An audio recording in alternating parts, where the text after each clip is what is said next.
Assalamu alaikum wa rahmatullahi wa barakatuh, guys. Welcome back to our podcast, Kentucky New American Media.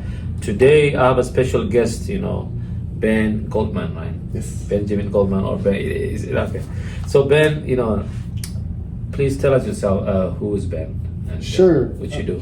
So I'm Ben Goldman. I work at Louisville Metro Public Health and Wellness in our behavioral health equity team. That team, our focus really is identifying some of the inequities and gaps we see in our community around health outcomes that have to do something with substance use or mental health or both, and then working with the community to try to address those gaps or inequities that we see. And how long have you been with the Louisville Metro Public Health? I just completed my 6th year with the department, and I've worked the whole time either on substance use and mental health stuff or COVID stuff, or both at the same time. At the same time, wow. I know you for a while, probably 4 years. Yeah. And I learn a lot from you, so thank you for that as well. And so, Ben, you do mostly, as you said, mental health, substance abuse, and also being the equity, helping folks, also immigrants and refugees in Louisville. So tell us how your job, what you do, can help us, our communities. Absolutely. So a lot of the work we do is called population health.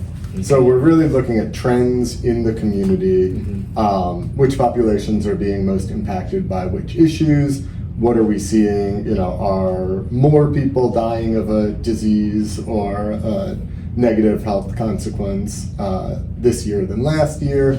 And so a lot of that translates to just trying to communicate that back to the community. So anytime that I have a platform like this, I like to talk about the drug supply. Our drug supply in Louisville is unregulated, right? The illegal drug market. Okay. Nobody is inspecting those drugs. Nobody is, it's not like when you go to the pharmacy and you can be guaranteed what you're buying at a pharmacy has been through rigorous health standards and purity testing and all of that. The things that people are buying on our streets and on the dark web, all of those are just a random assortment of what they claim to be, inert substances, harmless substances that are added in, but increasingly synthetic opioids. And this is what we talk about when we say things like fentanyl or carfentanil. These are very, very strong drugs that are driving the overdose crisis that we're seeing in our community. Wow. So in our immigrant communities, there is a stigma when it comes to overdose. We don't even want to talk about it. And just in Louisville, what are the numbers you see annually people die on overdose? Sure. So last year we lost around 500 residents to fatal overdoses, and the vast majority of those were a synthetic opioid like fentanyl. Now, I want to be clear. Yes. Just because fentanyl is the substance that's responsible for killing the person, in many cases the person didn't know that there was fentanyl in the substance they purchased. So to give you an example, when I was in high school, when I was in college, students all around me were using prescription pills, and they often had not been prescribed as prescription pills. Yes. They were buying a Percocet at a party, an oxycodone on the street, and they were using those, and for the most part, those drugs were pharmaceutical grade. Somebody had procured them, somebody got them at a pharmacy, and they were diverting that supply. What's radically different now is regulation and enforcement has really closed down that pathway of accessing those pharmaceutical drugs, and what's filled that vacuum is counterfeit pills. So the same as someone might buy a watch that looks like a Rolex, and it turns out it's fake. Yes. More than 70% of the pills being sold not at a pharmacy, right? So at a party, on the street, through a website that's not a official pharmacy.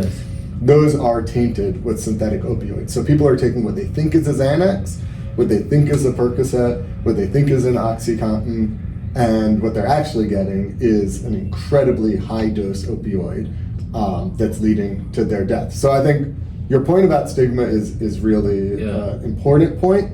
that we want to highlight. Stigma is never helpful for substance use, but I think that when you contextualize it in terms of a drug supply that's not safe, it takes a lot of the blame or the sort of the judgment, in my mind, away from the individual and really starts to shift it to the system, right? People make choices based off of the choices they have available to them.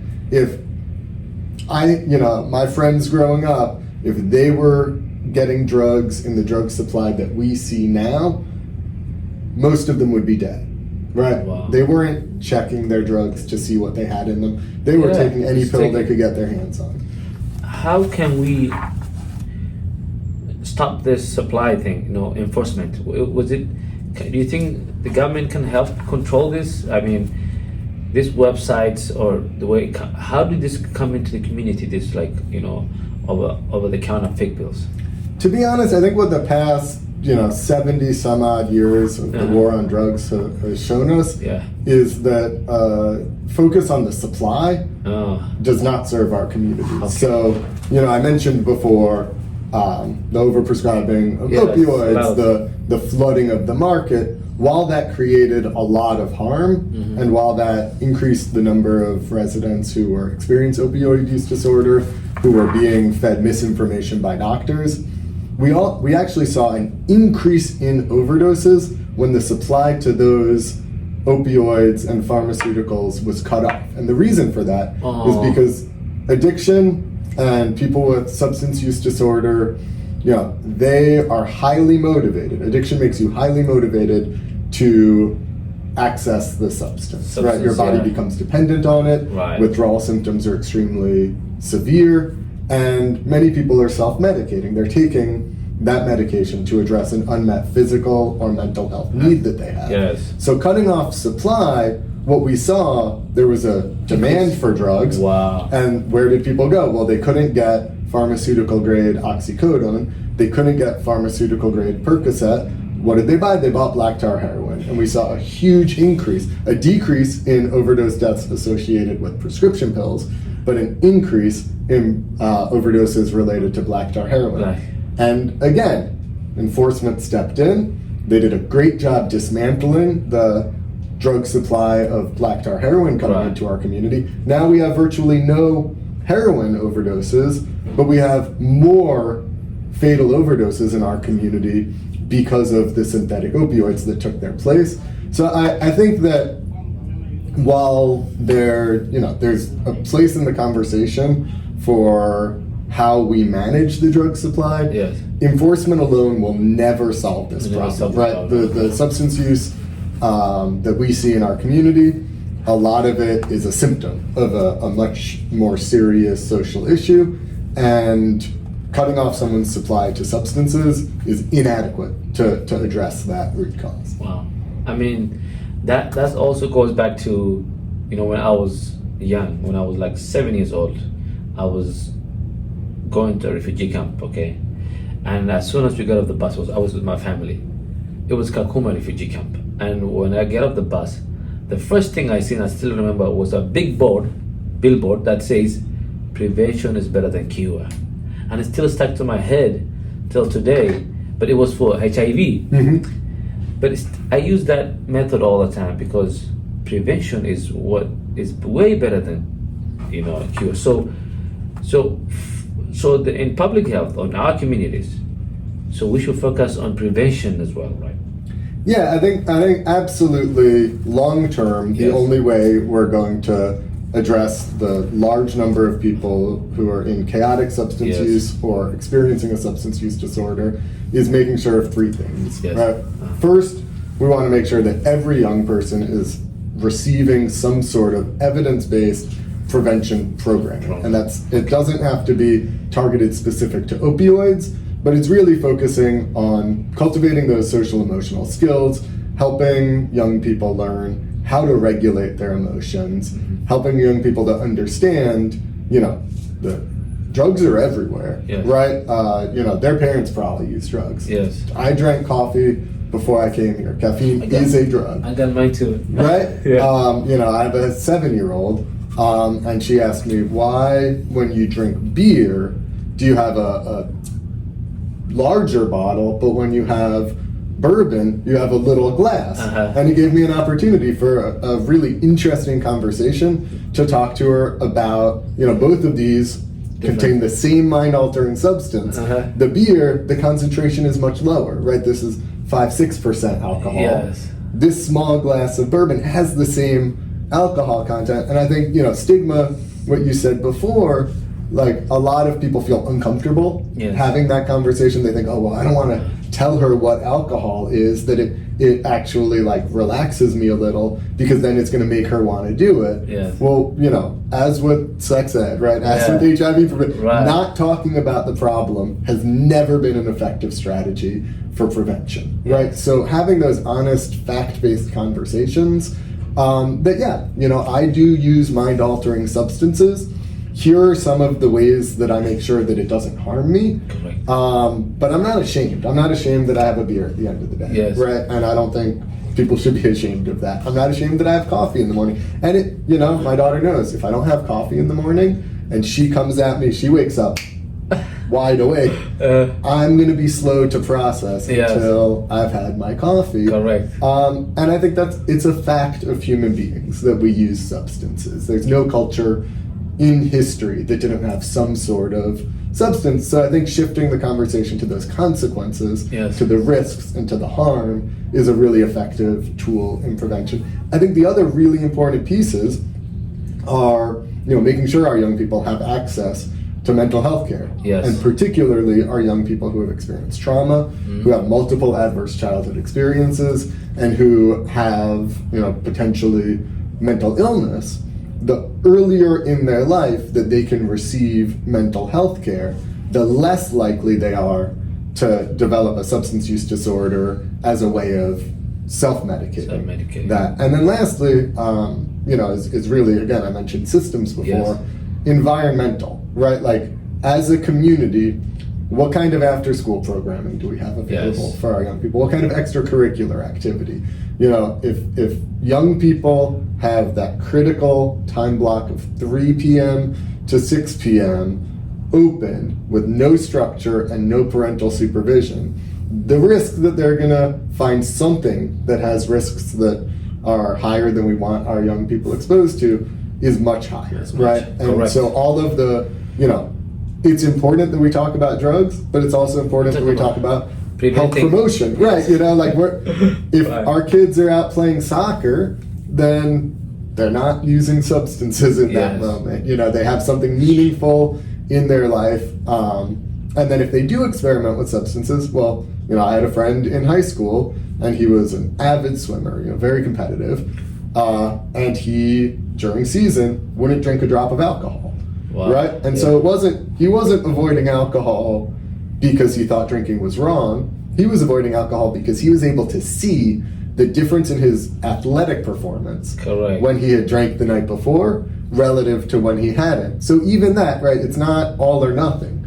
There are some young people who choose to experiment with substances and others who choose not to. But whether they're using substances or not, having more information about what the effects of those substances are and having parts of their life that they can balance against, if he had nothing else going on in his life, maybe he would say, oh, well, there's no reason not to drink during season because I'm not competing.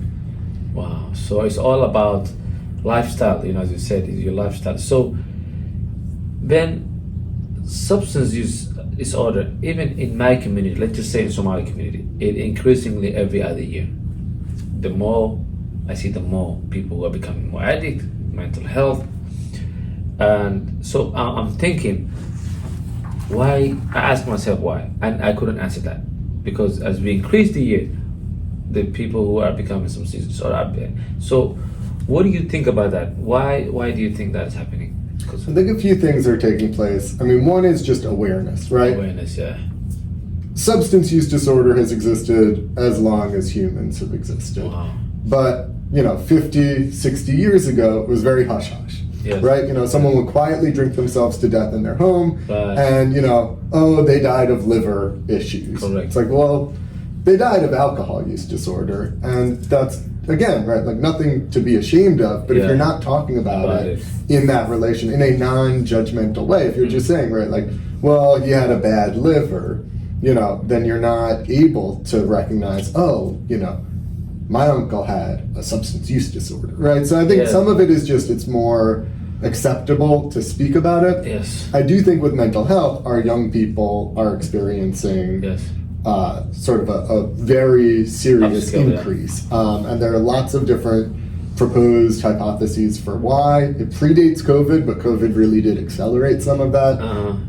You know, technology is playing some sort of role in terms of whether that's social isolation or the dopamine pathways that, you know, the apps and the social media kind of reinforce.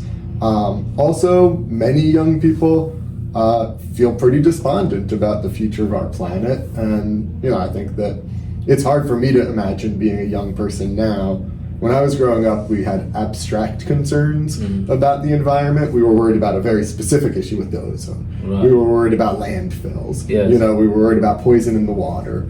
But there wasn't this sort of overarching sense that, you know, humanity maybe isn't going to be around forever. That maybe we've done irreparable damage to our planet. And I think for young people who are watching that and watching some of the instability, global instability, political instability at home, you know, that's really hard for them to process. And again, right, substances are an effective coping strategy for many people, as long as the benefit outweighs the risk. And I think for young people, you know, their prefrontal cortex isn't fully developed. Their ability to balance, you know, well, what am I getting in the immediate versus what's the long-term harm this is doing to my body? Their ability to figure out the risk versus the reward, and their ability to sort of navigate social situations where their peers are doing something and it's normalized. I think all of those make young people at particularly high risk for developing a negative health outcome related to their substance use. And as I said, you know, the drug supply, we're seeing it more because I don't think more kids are taking pills today than they were 30 years ago. I think the pills that they're taking are more likely to kill them, and it's a lot more noticeable when a young person dies from an overdose than when they're recreationally using prescription pills and maybe not even experiencing overdose. Wow. I see. And also, I wanted to add, Ben, is I was in Frankfurt, you know, for Advocacy Day, and one of the legislators said, you know, his nephew died on you know, substance using, you know, opioids, and this kid was really never used drugs before, never had a drinking problem, never even tasted a beer, went to college, become scholarship baseball player, and then one time he just got injury in playing baseball, and he got this medication in his hand, and once he started testing them, it goes from there. And they try 5 times, you know, treatments, one over the other, and finally overdose. And so people, they don't have to be in a drug addict to, it can start even when you get older. It can start at any age, right? Yeah, I think it's important to really highlight when we're talking about sort of the ways substance use disorders develop.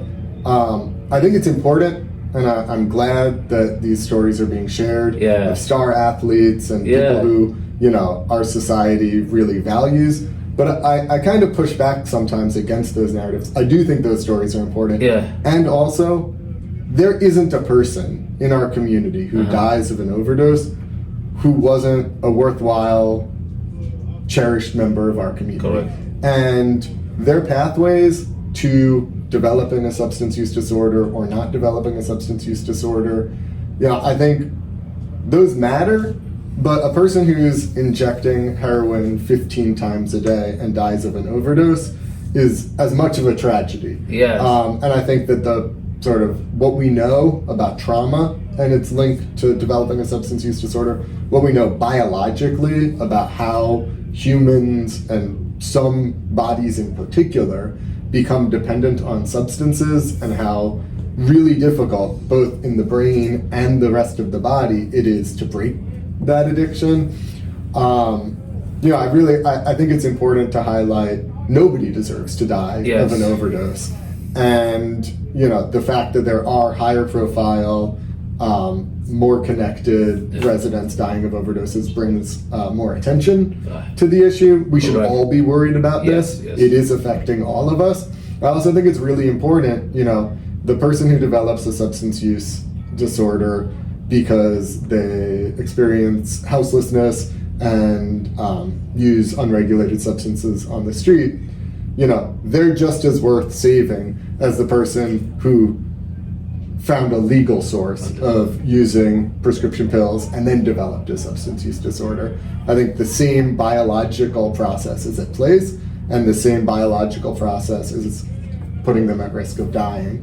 So I think what we want to do is we want to put things in place to protect everyone. And when you said prevention, I think, you know, we've talked before about this idea of, you know, primary prevention is very important to keep people from starting to use substances. But that tertiary prevention, what most regularly in substance use gets called harm reduction, of preventing the worst outcomes from happening in people who are already using substances, you know, that's what we can do today to save lives. The primary prevention, we're not going to see the positive effects of that for a decade, right? You know, my daughter is going to go off to college knowing more about drugs than I knew in my 30s. And I am confident that she will avoid and help her friends avoid some serious harm, but she's not at risk today. The person who's at risk today is the person using unregulated drugs in our community, the person who has a substance use disorder, the person who doesn't know that our drug supply, our cocaine supply, our methamphetamine supply, and as I said, our counterfeit prescription pill supply is adulterated and has fentanyl in it. Making sure that folks likely to witness an overdose or experiencing an overdose have access to Narcan, making sure they have education about drugs and how to reduce the risk of an overdose. All of those are critically important in driving down numbers today. Wow, and that's good information. Ben, people that I work with daily, you know, immigrants from Somalia or Africa, you know, I seen someone who's dealing with, you know, drug addiction, substance abuse, but is stigmatized, you know. They don't want to talk about it, but they dealing with it every day. You can tell through their eyes, you can tell through their physical body, you can tell through their lifestyle. They can't even keep a job. What are the best way for them to start help? Because they need help, but sometimes they don't know where to start. What will be your experience is the best, or you think it's just this is the way you're thinking for you? Sure. So harm reduction has a saying about meeting people where they're at. And I think that's a really apt way of describing, you know, I don't know your life. Right? You know your life a lot better than I do. I drove here today, right? Like, you know, I live in the neighborhood. You know, I could have walked here. It would be safer to walk here. It would have been better for the environment for me to walk here. But I drove here. And you could see that and say, well, that's a bad choice Ben made. Well, I've got to go somewhere after this that is, you know, on the other side of town. So I've got my schedule. My life is such, the circumstances make sense for me to do this thing that increases my risk. I could have gotten in an accident on the way here, right? Like someone could be taking my work laptop out of my car right now, right? I'm exposing myself to all of these unnecessary risks from the viewpoint of an outside observer. But for me, it gets me where I need to go, and it takes care of a need that I have, even though it increases my risk. So I think, you know, if you were to come at me and say, Ben, you're a bad environmentalist, you're lazy, you're not taking your health seriously, you need to go to the gym, and you need to never drive here again. It's like 6 blocks to get to my office. From now on, if you ever drive here again, I'm not letting you in the door, right? I think that's sort of historically how we talked about substance use, that tough love approach. You know, they're doing something stupid, and you're smart, and you're going to tell them to stop doing that stupid thing. But I think one of the gifts from the harm reduction movement is recognizing there is a reason people make the choices that they make. And some of it may be that they're physically addicted, physically dependent to a substance. it's also the case that that substance may be meeting a different need in their life, Yes. and that the best way for you to be a supportive friend or family member is to start from a place of compassion and to start from a place of non-judgment, that you care about this person. Okay. And you want what's right for them. And listening and making people feel comfortable so that they can tell you what's going on in their life, so that they can tell you maybe why they're using. Yes. And it may be the case that, at some point they'll reach a moment where they're interested in entering formal treatment or getting prescribed medication for opioid use disorder. And absolutely, right, helping people learn about how to navigate that, helping people know their options, helping people get connected to services is critically important. But in the meantime, for people who are not interested in treatment, who are not seeking a change in their behavior or a change in their use, trying to find ways that you can support their health and make sure that, I didn't drive over here taking the most risk. I didn't set out to get in a car accident, but I did put my seatbelt on because I know it's a risk. I know that having a seatbelt on, if I do get hit by a car, is going to make a big difference in my survival rate. Right? Like, I didn't drink any alcohol before I started driving. Yes. I got a good night's sleep. If I was really exhausted, I might walk because it's a little bit safer. Yes. But expanding, instead of having it be binary, you use drugs or you don't use drugs, opening up these questions about, well, what are some of the ways, I'm worried you're going to experience overdose. That you can share that with the person. You can say, I'm worried you're going to experience overdose. Do you have access to Narcan? Yes. Do you know about the overdose reversal medication? Do you know about the drug supply? Yes. When you buy pills, are you testing them using fentanyl test strips? Do you have access to fentanyl test strips to check whether there's fentanyl in the pill that you've purchased? And, that may be really hard in some relationships because when we see our friends and family members suffering, it's not unnatural. It's natural to have that desire to step in and fix things for them. Yes.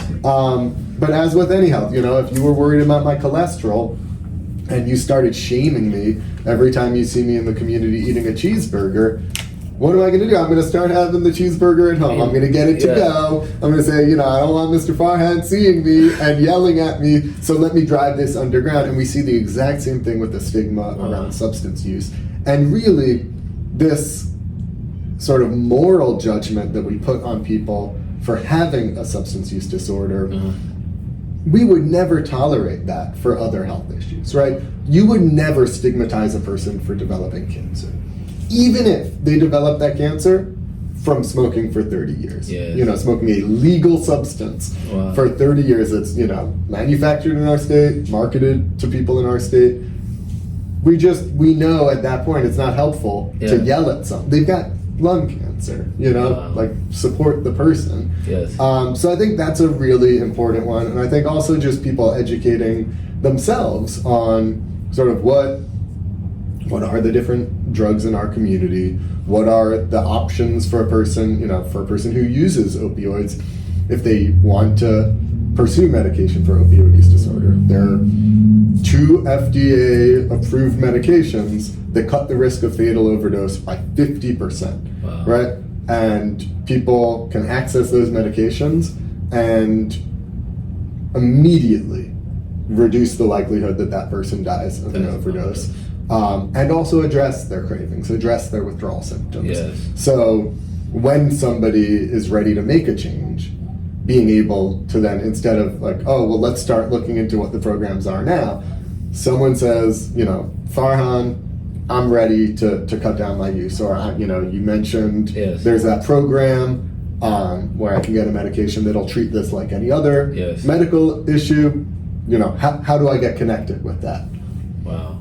Yes, and Ben, same thing you said. There's people that in this building, even around the alcoholic, they stay outside.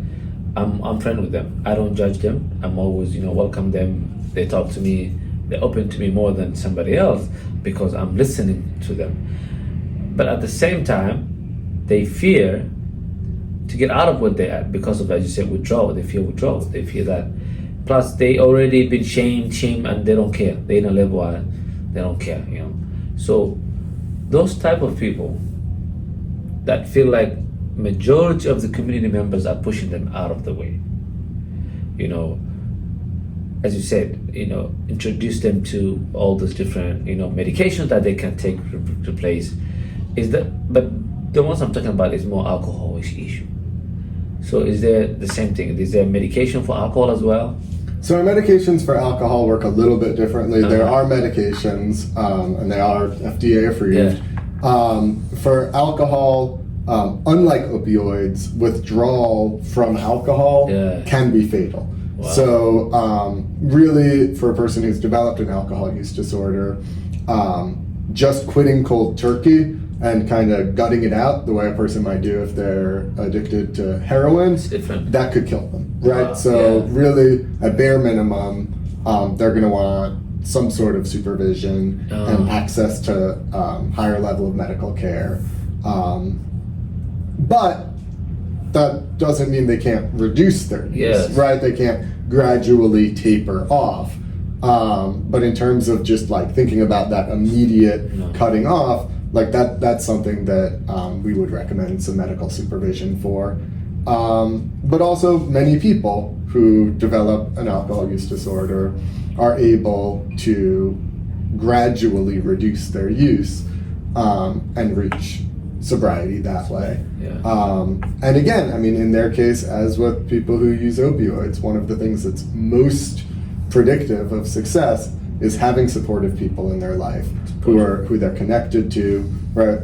We have a saying in our field: the opposite of addiction isn't sobriety. The opposite of addiction is connection. Because so much of what happens to the brain when somebody is experiencing addiction, and one of the key drivers of people developing addiction, is that social isolation, particularly with opioids. The same good feeling neurotransmitters that flood our body when we're in community, when we're with our loved ones, when we're around other people, the pill is able to provide some of that effect without the people. And then if those same people stigmatize you, push you away, isolate you, well then the drug's going to be an easier way to receive that than the community that's pushing you away. Wow, amazing. Thank you, Ben, you know, for all this good information. You know, we will have more episodes. This is not the last one or the first one. And, you know, because of our time, I want to say thank you, Ben, for being here today. Thank you for giving us all this good information. And I believe it will help most of our viewers to learn from it, to reflect on it, to, you know, give it to their family members. And, you know, this information is to help our community understand what's happening, understand, you know, the issues we're facing, and talk about it. You know, the more we talk about it, the more we can solve issues, right? And so, Ben, thank you so much, my brother, for coming in. What is your last advice you're giving today? Really, I just want to thank you for your leadership on this. I think that, you know, you're absolutely right. If we're not talking about this, we're missing a really key opportunity. All of our communities should be talking about this, and I appreciate, you know, you being at the forefront in harm reduction, making sure that your organization has Narcan and is able to distribute Narcan to members. You know, it's going to take all of us to address this systemic issue, and so I'm grateful for community partners like you who see this need in the community and step up and say, okay, this may not be what my specialization is in. This may not be why I started my organization, but my people are hurting, so I'm going to step up and address this. So thank you for that. Thank you, Ben. Thank you for that, and thank you for accepting this. We'll do it more episodes. And if you have any question, please write it on the comment. You know, contact the organization. We'll put the contact information under this video. Thank you so much. Thank you, Ben. Any resources about substance abuse, you can also contact Ben. We'll put his information out there. Thank you, Ben. Thank you.